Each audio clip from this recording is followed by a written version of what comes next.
Wala nang maraming paligoy-ligoy pa. Diretso sa punto na. Maiksi lang ang komentaryo, pero diretso sa punto. Maraming kuro-kuro, may tiwali, may totoo. Dito, sa Puntong Diretso tayo. Punto Diretso.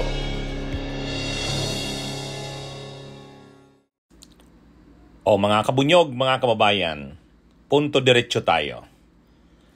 Diretso nating puntuhan itong kalagayan ngayon ni Harry Roque.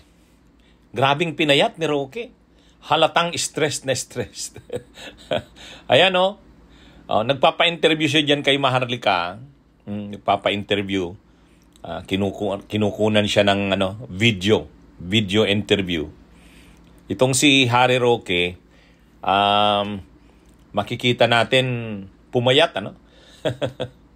kahit gaanong sabi ni Roque na okay ang kalagayan niya sa Europa. Pero ang malinaw dito, stress na stress si Roque. Unang-una, hindi na siya makaalis ng Europa.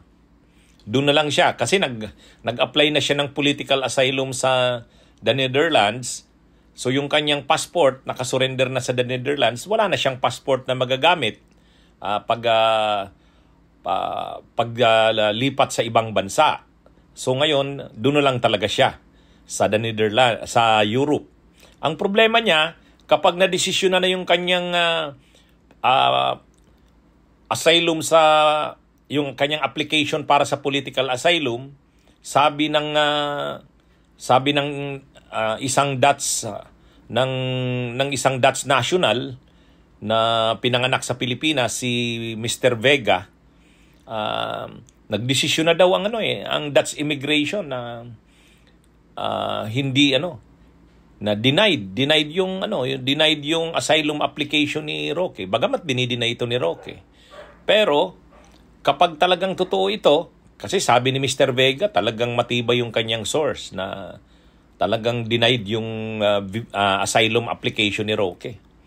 Kaya si Roque, kahit pinapakita niya na parang okay lang siya sa Europa, pero syempre hindi na siya makakabalik ng Pilipinas, yung pamilya niya hindi niya nakasama.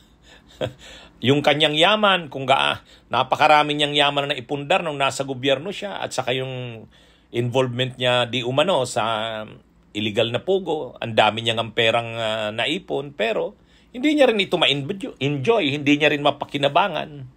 Nandun siya ngayon, nagtatago sa Europa, wanted. Dati ayaw niyang tawagin ang sarili niya na wanted, hindi daw siya fugitive from justice. Ngayon, na may kasong kriminal na siya at non-bailable, qualified human trafficking, ay talagang fugitive from justice na siya. Dahil alam niyang lalabas talaga yung warrant of arrest sa kanya sa pagiging fugitive from justice, ang naisip ni Roque, doon na lang siya mag-apply ng political asylum. Kaya lang, mahirap yung political asylum sa kanya kasi hindi naman siya pinipersecute.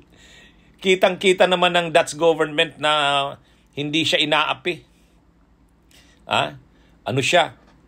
Nagtatago lang talaga, tinatakasan niya lang talaga yung kasong kriminal niya. Ang problema, yung kasong kriminal niyang kinaka-involvan, qualified human trafficking. Ang human trafficking, pagdating sa Dutch laws at saka sa Europa, mabigat yan pag human trafficking. At hindi lang simple trafficking ito.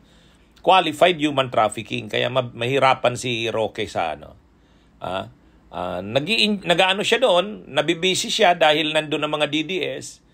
Pero, syempre, yung gusto niya pa rin makauwi sana ng Pilipinas. Kaya lang, hindi na nga siya makauwi dahil wanted na siya. Kaya kahit ang nagagawa na lang ni Roque, yun, pasayaw-sayaw siya ng bangag-bangag-bangag, ngiwi-ngiwi-ngiwi, budol-budol-budol.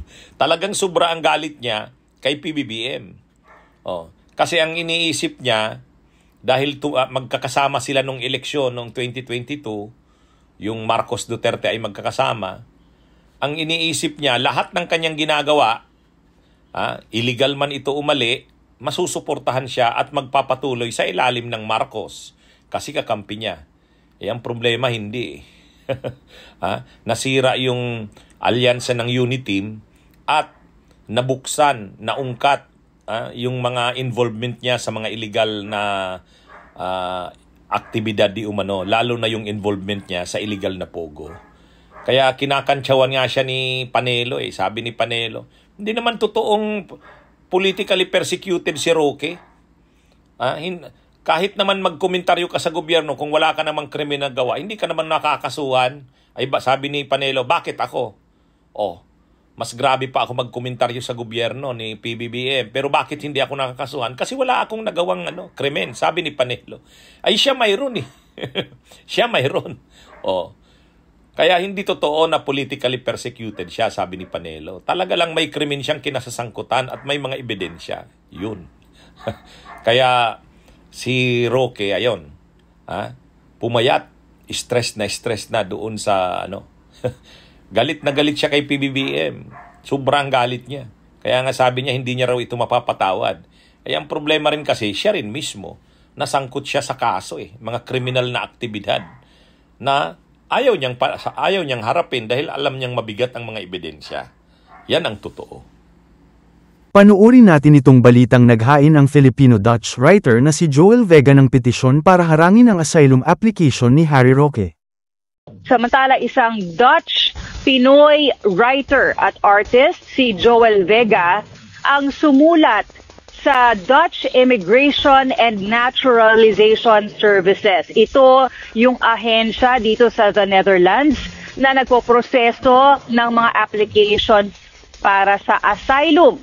Sumulat siya sa ahensyang ito para harangin at kontrahin yung hinihinging asylum ni dating presidential spokesperson Harry Roque. Ayon kay Vega, ito ay dahil wala namang basehan yung sinasabing political persecution umano ng dating presidential spokesperson at layunin lamang umano nito na tumakas doon sa mga posibleng ikaso sa kanya patungkol sa issue ng Philippine Offshore Gaming Operations o POGO. Pero ayon kay Attorney Harry Roque, yung simpleng paghahain lamang niya ng application ay nagbibigay na sa kanya ngayon ng proteksyon laban sa kung anumang warrant of arrest o extradition request na manggagaling sa Pilipinas.